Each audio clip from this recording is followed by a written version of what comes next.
Tonight, we watch the sun set on an empire that once held a quarter of the world's population, its vast territories stitched together with the threads of trade conquest, and a stubborn British resolve to rule. You can almost smell the fading scent of damp colonial tea leaves mingling with the sharp air of unrest brewing across the Indian subcontinent. It's 1947, and after nearly 2 centuries, the British Raj is finally unraveling. The tired empire, exhausted by World War II and clinging to its last vestiges of power, rushes to pack up, leaving behind a land pulsing with conflicting dreams and simmering tensions. Before we begin, if this little corner of calm has brought you any comfort, feel free to like the video and subscribe only if it feels genuine to you. No pressure. I'd also love to hear from you. Just drop a comment with where you're listening from and what time it is. It's always special to know we're all quietly gathered here from different corners of the world, like a family, scattered but still connected. All right, now go ahead and dim the lights. Maybe turn on a fan or a soft hum in the background. Nestle in, get cozy, and let's ease into tonight's story together.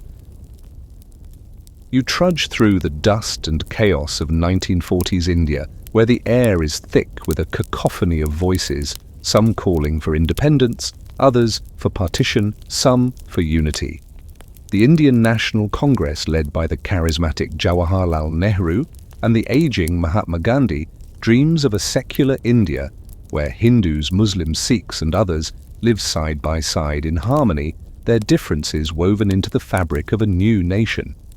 Yet the All India Muslim League, with Muhammad Ali Jinnah at its helm, grows increasingly vocal, demanding a separate homeland for Muslims. The idea of Pakistan begins to take shape, not just a political demand, but a vision that resonates deeply with millions who fear marginalization in a Hindu-majority India. Historians still argue whether the British departure was too hasty, a frantic retreat that ignored the complexities on the ground, or if a slower exit would have only prolonged violence.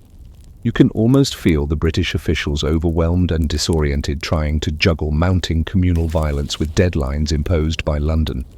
The wounds of colonial rule run deep, and the British, for all their administrative prowess, fail to grasp the emotional, religious and social fissures cracking the subcontinent wide open.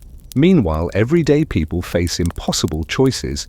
Neighbours turned strangers overnight, families torn apart by fear and suspicion. There are rumours and stories about communal riots in Punjab and Bengal, places where Hindus, Muslims and Sikhs have lived side by side for generations. You hear whispers of trains arriving full of bodies, of entire villages emptied or set ablaze. It's a terrifying landscape where trust has evaporated like morning mist under a scorching sun. A quirky tidbit: some British officials before the final handover reportedly believed that the idea of partition was a temporary fix, a mere administrative convenience rather than a permanent geopolitical fracture. There were even late-night bets among some in the Raj on whether India and Pakistan might reunite within a decade, like a bad breakup between siblings. But those hopes seemed naive in the face of mounting hatred and divergent national identities. As the countdown to independence ticks closer, you can almost feel the collective breath of millions held in suspense. Flags are prepared to be lowered and raised, parades are planned. Yet beneath the pomp and ceremony lies a profound uncertainty. Will this division bring peace or sow the seeds for decades of conflict? The sun is setting on the British Empire, but a storm is gathering just beyond the horizon, and its echoes will shape the lives of generations to come. You find yourself standing in a cramped, dimly lit room in London, far away from the sweltering heat and chaos of India, watching Cyril Radcliffe, a British lawyer with no prior experience in India, take on the daunting task of drawing a border that would cleave a subcontinent into 2 nations. It's July 1947, and Radcliffe has less than 5 weeks to carve up nearly 900,000 square kilometers of land between India and the soon-to-be-born Pakistan, a task so enormous that even his British colleagues whisper doubts behind his back. Radcliffe's only guides are maps, census figures, and hurried consultations, but he has never visited the lands he is about to divide. He doesn't speak the languages spoken there, and he's unaware of the tangled human relationships and centuries-old histories he is about to disrupt. Imagine the pressure of wielding a pencil that will draw lines between neighbors, sever villages, and decide where millions will live or flee, where peace might be shattered or upheld. The Radcliffe Line, as it will come to be known, slices through Punjab and Bengal, two of the most ethnically and religiously mixed provinces. There are no clear markers to guide him through this human labyrinth, just demographic numbers and the ticking clock. He tries to avoid major cities where possible, but often ends up cutting right through them, including Amritsar and Lahore, towns that have lived together in uneasy harmony for centuries. Historians still argue whether Radcliffe was simply an ill-equipped outsider doomed to failure, or a scapegoat for the British government's own failures to manage a peaceful exit. Some suggest the rushed timeline imposed by Winston Churchill's successor, Clement Attlee, made any sensible border impossible. Others claim that political agendas and last-minute pressure from both Indian and Pakistani leaders forced Radcliffe's hand in ways that made the line more a product of politics than geography or demographics. Here's a quirky detail: Radcliffe didn't even get to see the maps he drew until after they were published publicly because secrecy was so tight. When the boundary was announced, he was vacationing in the country, blissfully unaware of the chaos his lines unleashed back in South Asia. You might chuckle imagining him reading headlines about refugee trains and riots, realizing the enormity of his task only in hindsight. The border Radcliffe drew effectively split families' lands and even some sacred sites. Farms where fathers and sons had worked side by side suddenly found themselves in different countries. People woke up on August 17, 1947 to find their homes, businesses and communities assigned to a foreign state overnight. The demarcation, though official, was haphazard, often following rivers, roads, or even arbitrary lines between villages. This arbitrary slicing sowed confusion and despair, igniting violence and a frantic rush to move across the new boundaries. Your mind wanders to the countless journeys beginning on that day, families packing their lives into carts and trains, unsure if they would ever return home. Radcliffe's lines, drawn with a ruler and little local insight, would shape not just a map, but millions of destinies. The immense human cost of this hurried partition is a shadow that lingers long after the ink has dried. You walk alongside endless lines of weary, dust-covered refugees, trudging through barren fields and broken towns, clutching whatever they could salvage before abandoning their homes. It is 1947, and the partition has unleashed one of the largest mass migrations in human history, with an estimated 10 to 15 million people crossing the newly drawn borders between India and Pakistan. The air is thick with smoke from burning villages, the distant cries of fear and anger echoing as trains arrive, packed with the living and the dead alike. Refugees clutch children and hold hands tightly, sharing whispered stories of survival amid a nightmare they never imagined possible. Imagine the sound of a train whistle piercing the night as it slows into a station, only for locals to discover that the passengers inside have been slaughtered, their bodies dumped on the tracks in a gruesome reminder of the brutality surrounding them. Trains packed beyond capacity became death traps. Entire carriages were attacked survivors, thrown into the chaos of rivers or deserted fields. You might squirm a little, imagining how the once celebrated iron tracks became pathways of terror and despair. Historians still argue whether the violence was an inevitable eruption of long-simmering communal tensions, or whether British administrative failures and incitements by local political leaders escalated it beyond control. Some scholars contend that partition itself was an artificial division that forced communities who had lived together for centuries into hostile camps overnight. Others emphasize the role of organized militias and retaliatory massacres that fueled a vicious cycle of violence, creating a trauma that still reverberates through the subcontinent's collective memory. In the midst of the horror, there are stories of unexpected kindness and courage. A quirky and heartwarming detail is that some Sikh and Hindu families, despite being targeted in Muslim-majority areas, were saved by Muslim neighbors who risked their lives hiding them or guiding them safely through dangerous terrain. It's a reminder that even amid the worst of human cruelty, flickers of humanity refused to be extinguished. The sheer scale of displacement overwhelmed the nascent governments. Refugee camps mushroomed, aid was scarce, and infrastructure collapsed under the weight of millions seeking shelter, food, and safety.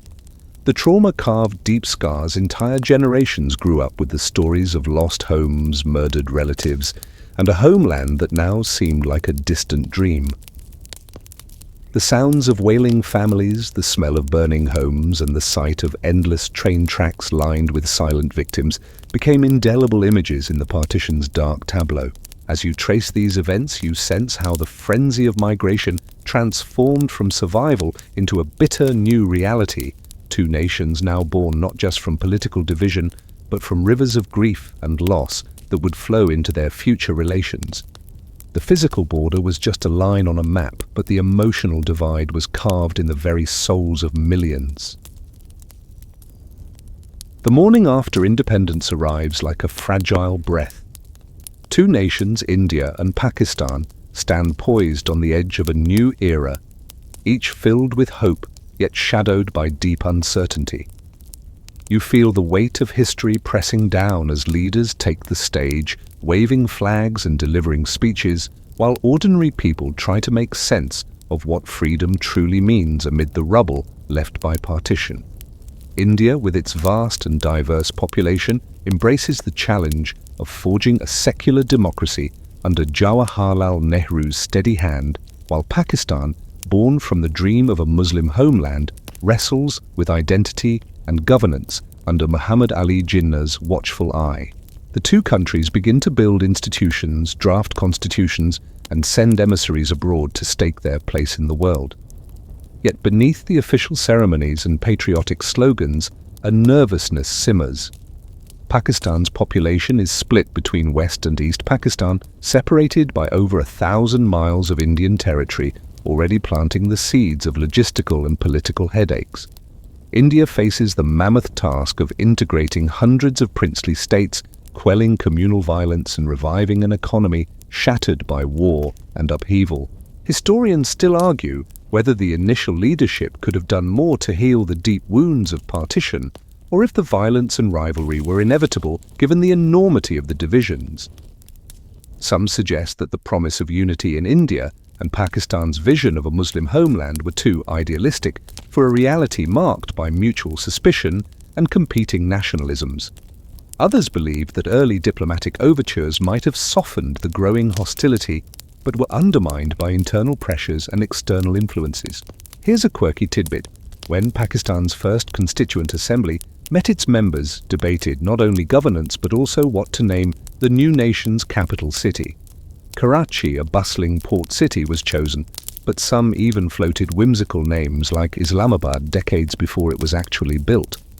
This playful debate hinted at the larger identity crisis Pakistan faced, whether to root itself in tradition modernity or a blend of both.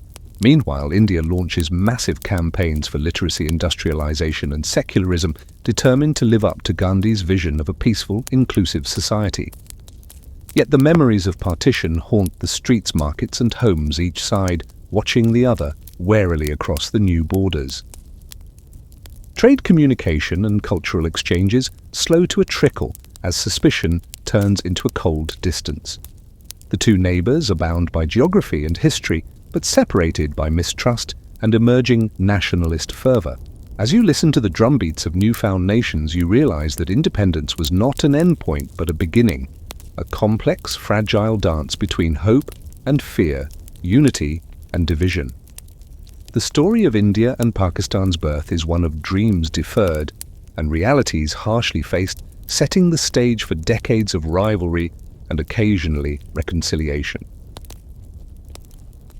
The peaceful hopes of independence are soon eclipsed by the looming shadow of Kashmir, a princely state perched like a jewel in the northern mountains, coveted by both India and Pakistan, each eager to claim its strategic and symbolic value.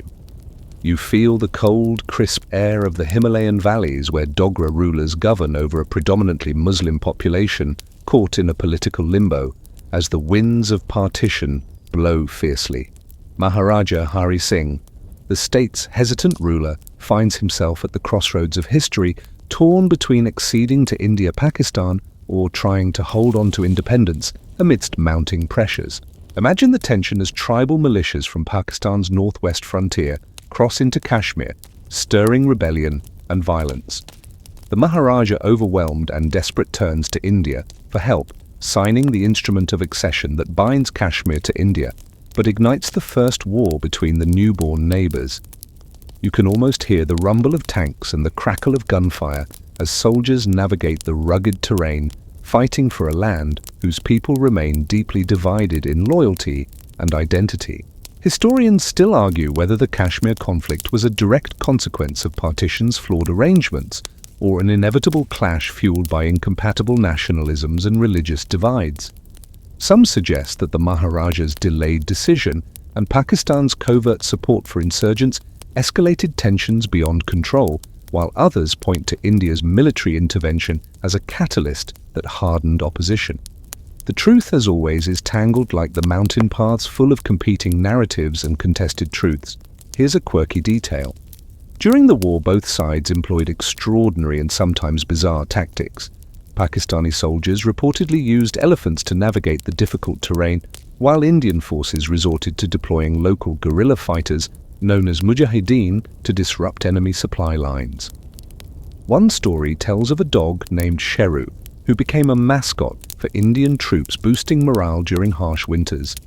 It's a small, almost absurd reminder that even in the darkest conflicts, life's little oddities persist. The war ends inconclusively with a UN-brokered ceasefire in 1949, leaving Kashmir divided but unresolved. A line of control is drawn, but it is less a boundary of peace and more a scar dividing communities. Kashmir remains a frozen hour in time, its people caught between promises and betrayals, sovereignty and occupation. The conflict seeds deep resentment and shapes the trajectory of India-Pakistan relations, ensuring that the valley's beauty is forever shadowed by the threat of violence. As you trace the footsteps of soldiers through mountain passes and listen to the stories of Kashmir's inhabitants, you sense how the fate of this small but crucial region became intertwined with the larger narrative of partition, an unresolved question mark that both nations carry like a weight on their shoulders. After the guns fell silent on the Kashmir battlefield, the uneasy calm settled like thick fog over the region, but the rivalry between India and Pakistan simmered beneath the surface, waiting for any flicker to reignite the flame. You imagine the diplomatic corridors and backroom meetings where officials on both sides traded accusations, pledges and ultimatums, while ordinary people lived under the shadow of barbed wire and armed checkpoints along the freshly minted line of control. The United Nations stepped in, issuing resolutions and proposing plebiscites, but their calls for Kashmir's fate to be decided by its people seemed more like distant echoes than actionable plans. In this delicate standoff, neither India nor Pakistan was willing to back down or relinquish claims, setting a pattern of hostility that would define their relationship for decades. Trade across the border stalled cultural ties, frayed, and political rhetoric hardened, turning Kashmir into a symbol of national pride and grievance. You can almost feel the tension in the air like static before a storm, as each side fortified its positions and rallied public opinion around the cause of Kashmir's liberation or integration. Historians still argue whether the UN's involvement helped prevent another full-scale war or merely entrenched a frozen conflict that fueled ongoing hostility. Some see the ceasefire as a pragmatic necessity that saved countless lives, while others criticize it for legitimizing a status quo that ignored the will of Kashmir's diverse population. The ambiguity of the line of control has allowed for frequent skirmishes, proxy wars, and political maneuvering, with neither side willing or perhaps able to find a lasting resolution. Here's a quirky tidbit. During this period, informal Kashmir peace talks were sometimes held in unlikely places like neutral hotels in Geneva or even back rooms of European train stations, where diplomats tried to bridge divides over cups of tea and cigars. There's a story of an Indian and Pakistani official who, caught in a power outage during one meeting, shared ghost stories to pass the time, an odd moment of human connection amid high-stakes negotiations. Meanwhile, the people of Kashmir live with the weight of this unresolved conflict, their daily lives punctuated by curfews, protests, and a pervasive sense of uncertainty. The valley's stunning beauty contrasts starkly with the political darkness, a poignant reminder of what is at stake. The Kashmir question becomes more than a territorial dispute. It becomes a narrative of identity, resistance, and belonging that refuses easy answers. As you imagine the flickering candlelight of a Kashmiri home on a cold winter night, the distant sounds of soldiers' footsteps and children's laughter blend into a complex tapestry, one that embodies the enduring complexities of Partition's legacy.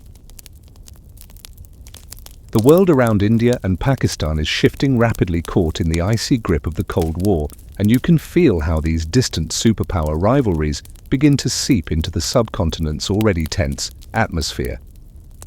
India, championing non-alignment but leaning toward the Soviet Union for support, and Pakistan, firmly allied with the United States, and later China, become pawns and players in a global game of influence and power.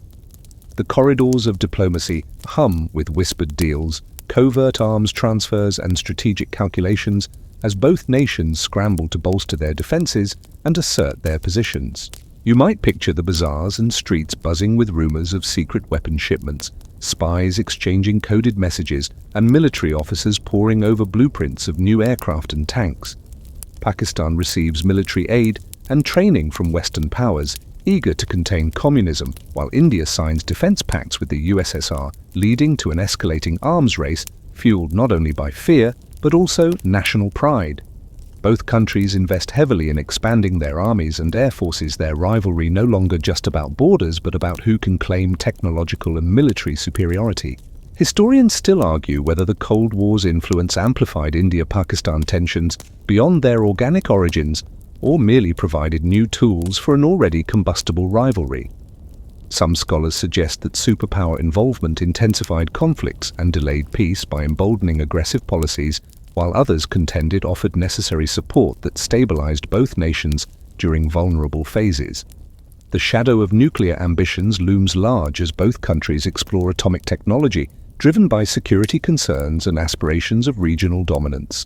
A quirky yet telling anecdote from this era is the story of an Indian Air Force pilot who, during training in the Soviet Union, accidentally set off an alarm in the Kremlin by flying too close to restricted airspace, causing a brief but tense diplomatic incident. It's an oddly human moment amid the high-stakes seriousness, reminding you that even the grand chessboard of geopolitics is made up of individuals with their own foibles and mistakes. Internally, both India and Pakistan grapple with political upheavals and social challenges. India faces linguistic and regional tensions within its vast democracy, while Pakistan undergoes military coups and struggles to define its national identity amid ethnic and sectarian divides. Each crisis intertwines with the rivalry shaping policies and public sentiment. The Kashmir conflict remains a constant backdrop, flaring periodically but never fully extinguished.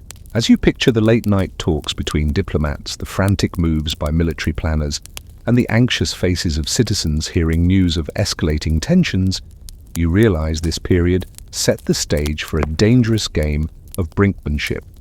The rivalry is no longer just a border dispute, but a battle for survival ideology and influence, with the entire world watching and waiting for the next move. The fragile balance between India and Pakistan shatters dramatically in 1971, but this time it's not just about Kashmir or old rivalries, it's about a whole new nation fighting to be born. East Pakistan, separated by a vast expanse of Indian territory and dominated politically and economically by West Pakistan, seethes with frustration and demands for autonomy.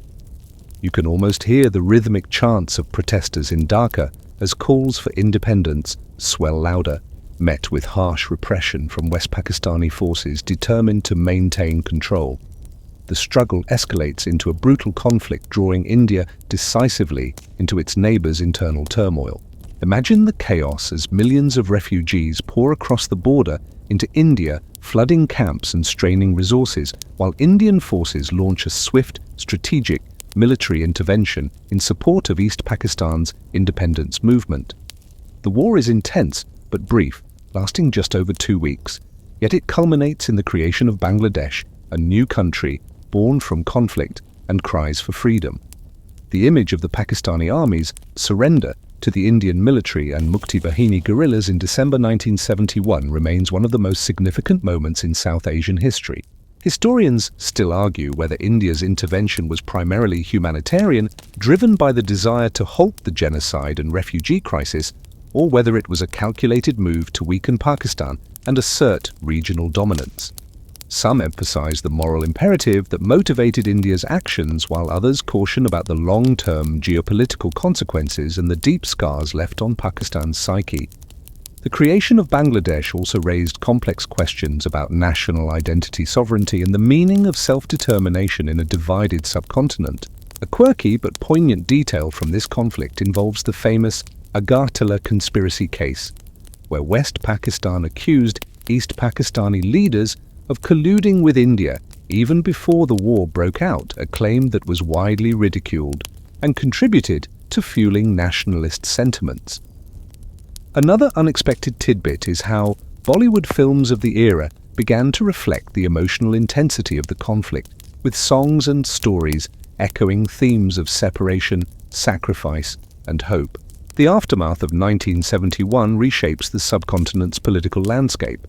Pakistan, wounded and humbled, embarks on a path of introspection and military dominance, while India emerges as a stronger regional power, but with lingering challenges. Relations between the two neighbors grow colder, and the Kashmir dispute takes on renewed significance amid this transformed context.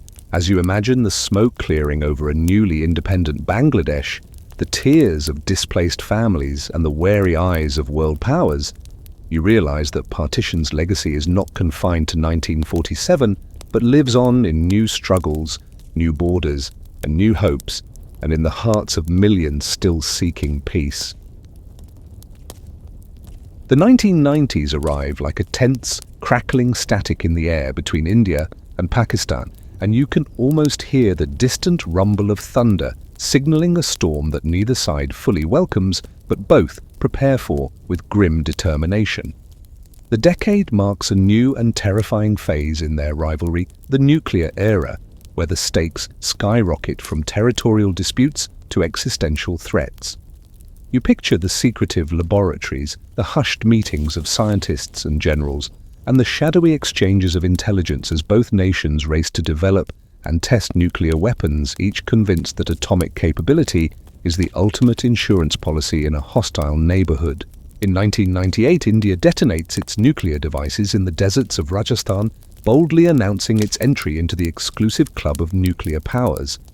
Not to be outdone, Pakistan swiftly responds with its own tests, signaling a dangerous escalation that sends shockwaves through the international community.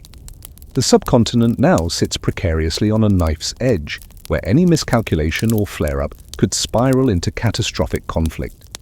You might shudder, imagining the sleepless nights of diplomats, analysts, and citizens alike, all aware of the chilling potential of nuclear warfare. Historians still argue whether the tests were inevitable outcomes of regional insecurity or reckless provocations fueled by nationalism and political posturing.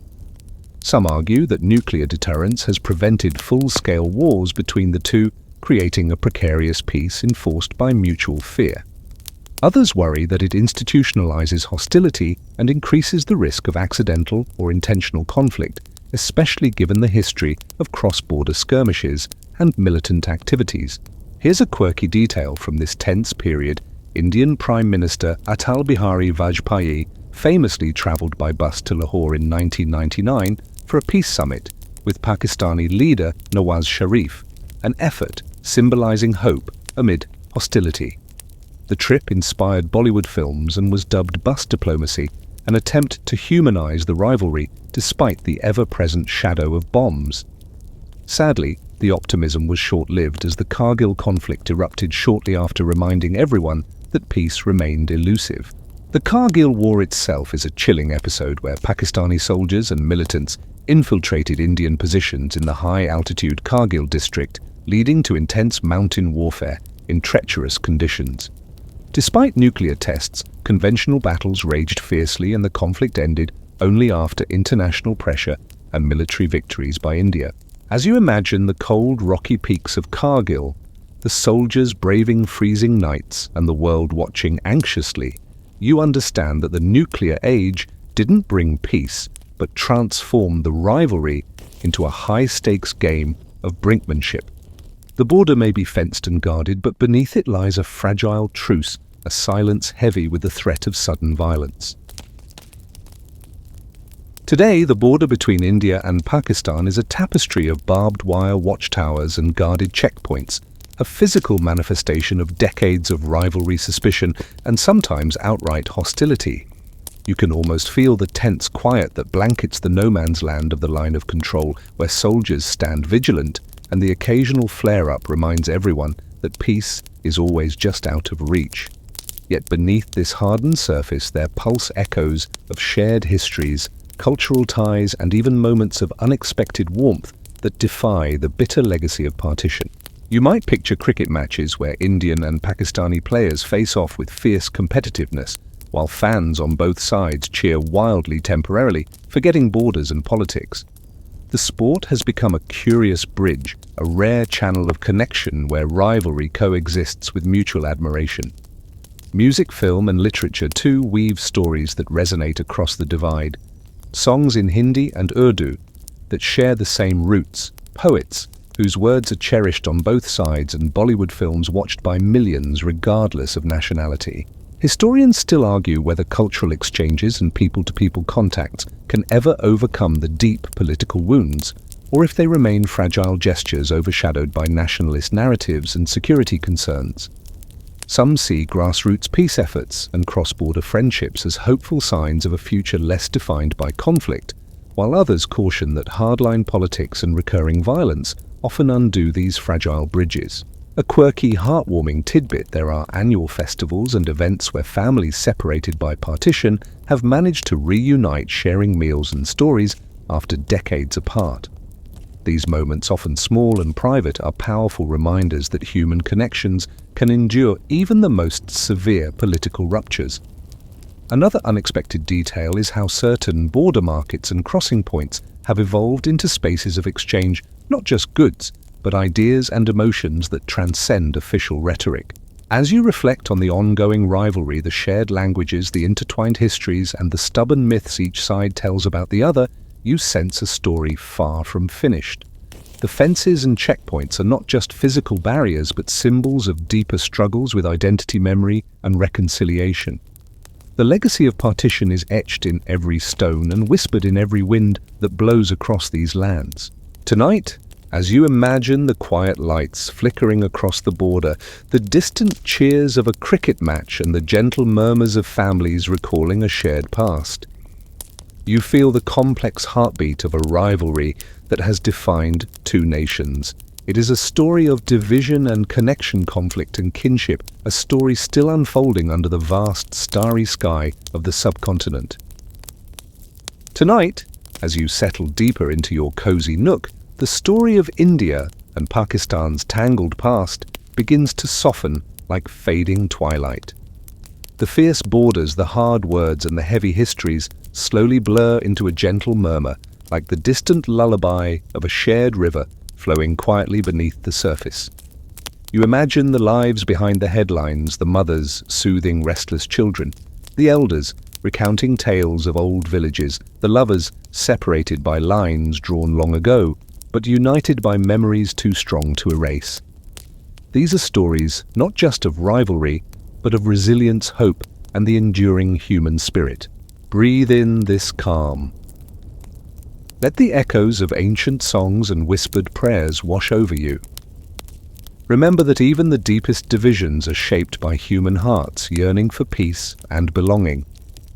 Across the fences and far beyond the checkpoints, beneath the weight of history and the scars of partition, there lies a subtle, stubborn thread connecting two peoples who share a land, a language, and 1,000 untold stories. Tonight, in the quiet of your room, that thread feels a little stronger, a little brighter. So as your eyes grow heavy and the world around you softens into shadow, carry this gentle hope with you that someday the echoes of partition will give way to the sound of laughter shared meals, and hands reaching across the divide. Until then, let the night cradle you in its peaceful embrace, and know that history, with all its complexities, is part of the quiet story we all live within. Sweet dreams.